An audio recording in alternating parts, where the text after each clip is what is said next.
Ngeleng kita.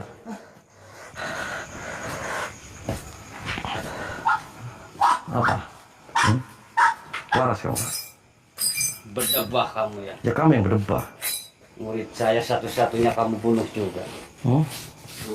Terus kamu maunya apa? Saya menyelesaikan malam ini. Murid terakhir saya kamu bunuh juga. Terus? Sekarang kamu yang saya bunuh.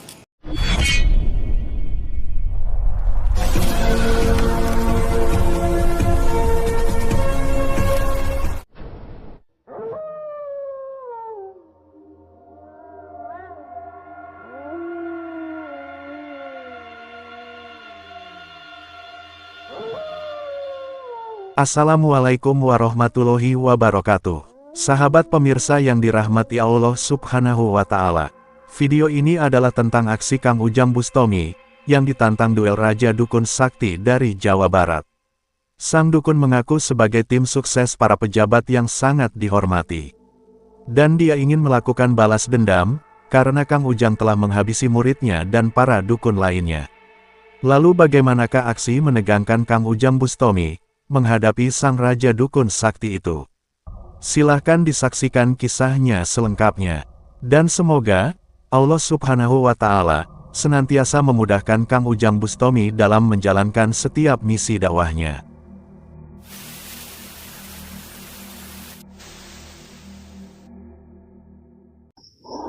Allahumma sholli ala Muhammad ya Rabbi sholli alaihi wasallim. Allahumma sholli ala Muhammad ya Rabbi sholli alaihi wasallim. Rabbi fanfa'na ببركتهم واهدنا الحسنى بحرمتهم.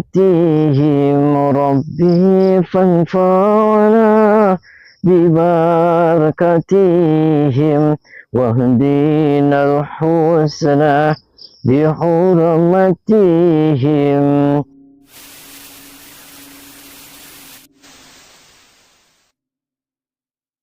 Jadi saya di sini tuh dia ada salah satu kampung. Kampung di sini itu dia ada sosok dia panglima. Namanya itu Panglima Kulon.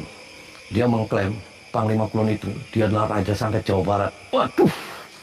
Maning Raja Santet Jawa Barat. Sing angkate sapa? Sing gaje sapa? Maning beri kaleng-kaleng. Satu provinsi Jawa Barat.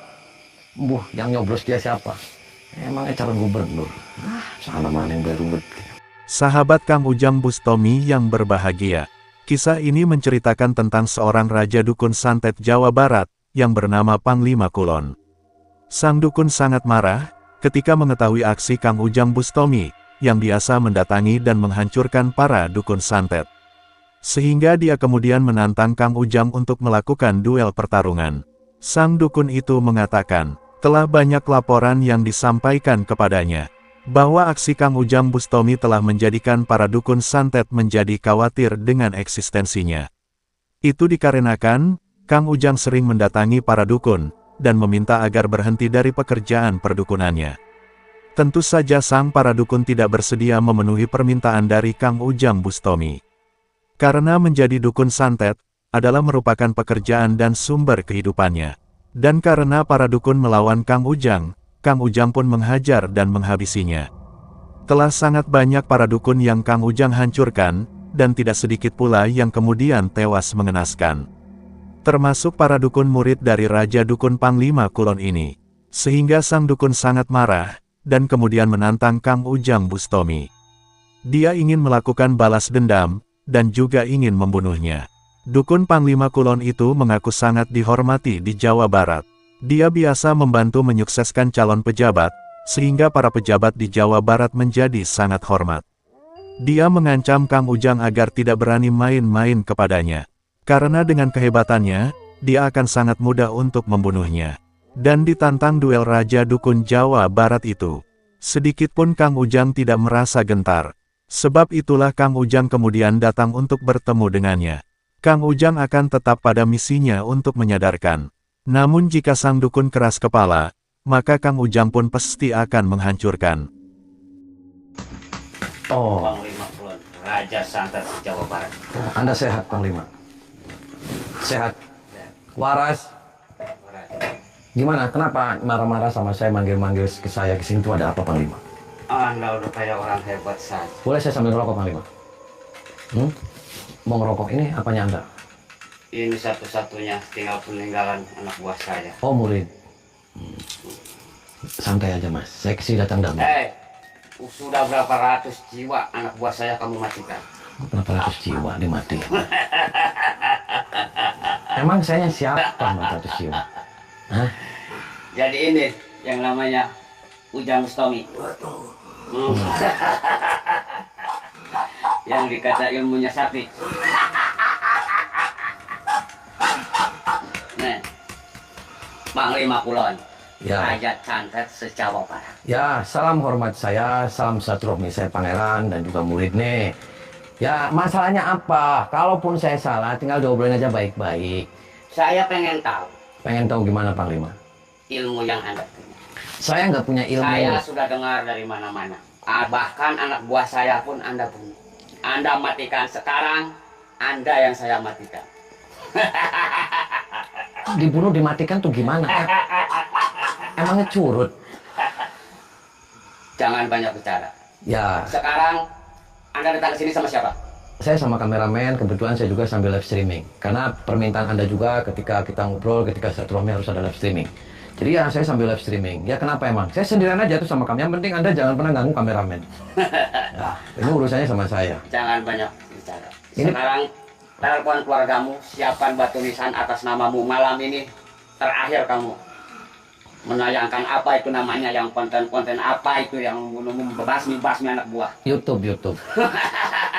Nih, Maksudnya saya suruh telepon keluarga gimana, Panglima? suruh siapkan batu nisan atas namamu.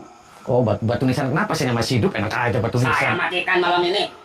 Lah, ya jangan kayak gitu, Pak. Saya punya anak. Saya masih punya anak, jangan jahat. Kasihan anak saya. Kamu mau nyobain Hmm? darah dan dagingnya dia? Mau nyobain? Saya bunuh dia buat kamu. Dukun Panglima Kulon itu begitu sangat menyombongkan dirinya. Baginya Kang Ujang adalah orang lemah, dan dia sangat mudah untuk mengalahkannya.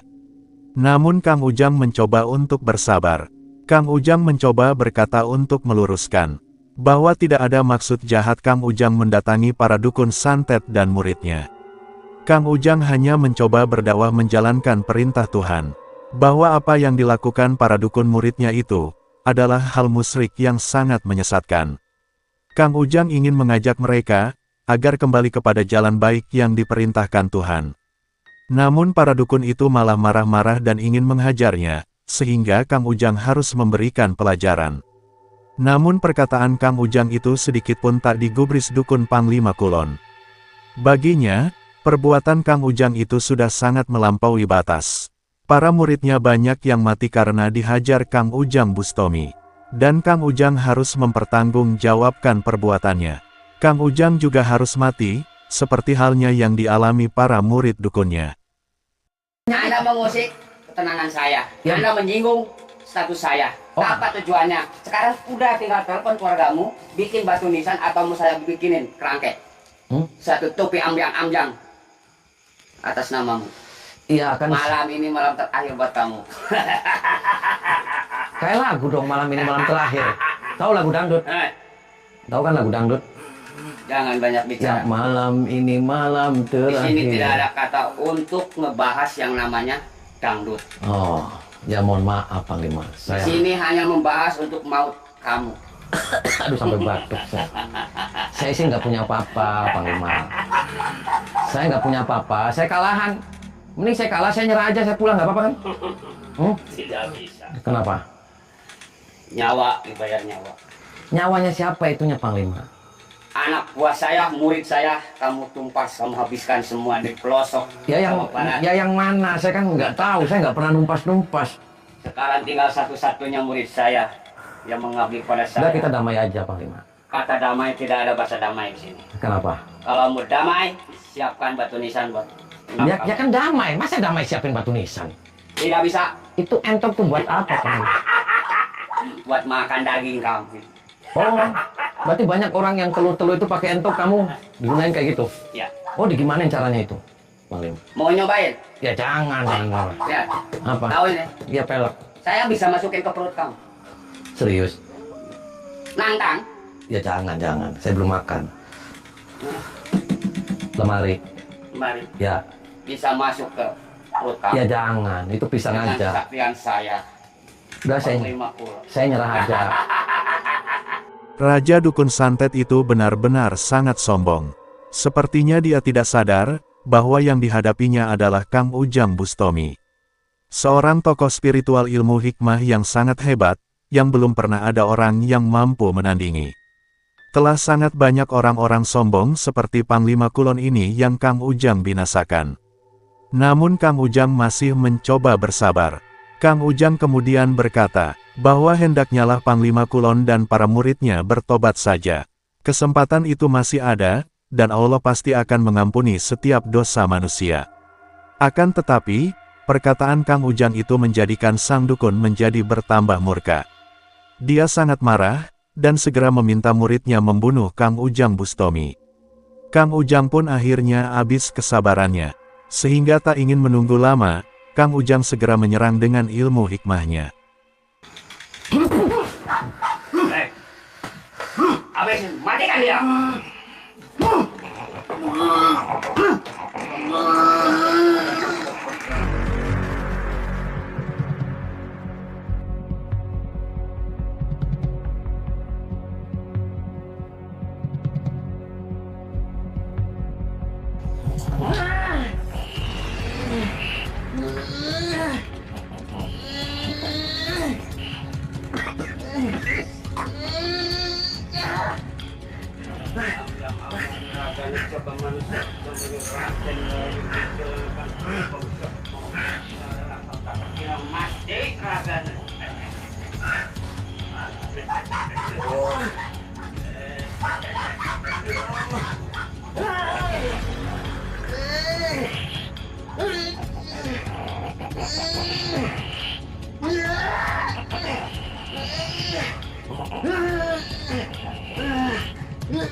Apa? Waras kamu? Berdebah kamu ya. Ya kamu yang berdebah. Murid saya satu-satunya kamu bunuh juga. Terus kamu mau nyapa? Saya menyelesaikan hal itu. Murid terakhir saya kamu bunuh juga. Terus? Sekarang kamu yang saya bunuh. Ya silakan aja. Gini aja. Kamu mau kembali kepada jalan yang benar.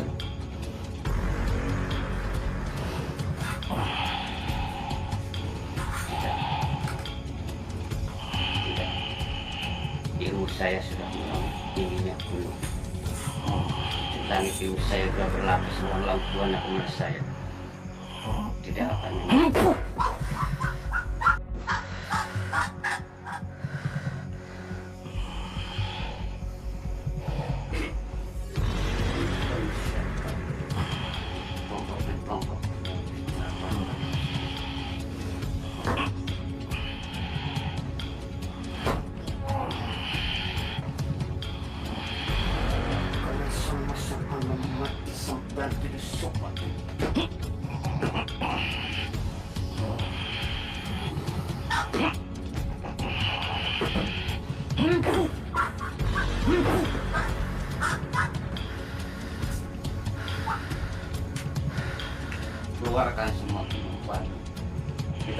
pingsan malam ini. Kali pokok bebas dunia mati.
Terjadi pertarungan yang sangat dahsyat Kang Ujang dan Sang Raja Dukun Panglima Kulon.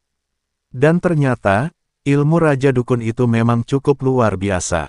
Kang Ujang cukup kewalahan, ketika Sang Dukun menyerang dengan ilmu-ilmu iblisnya. Akan tetapi, setelah cukup lama berusaha saling menyerang, ilmu hikmah Kang Ujanglah yang kemudian mengakhiri semuanya. Ketika ilmu pamungkas yang hebat itu menghantam, tubuh Sang Dukun langsung tumbang tak berdaya. Tubuh itu tepar terkapar, dan sepertinya sekarat menjemput ajalnya. Maka tamatlah riwayat Panglima Kulon, Sang Raja Dukun Santet dari Jawa Barat itu. Terima kasih, telah menyaksikan kisah dakwah inspiratif yang penuh edukasi dan kemuliaan ini.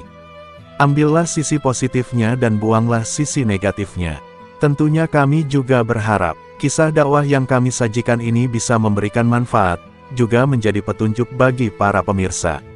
Dan semoga Allah Subhanahu wa Ta'ala senantiasa memberikan banyak karunia-Nya kepada kita semuanya.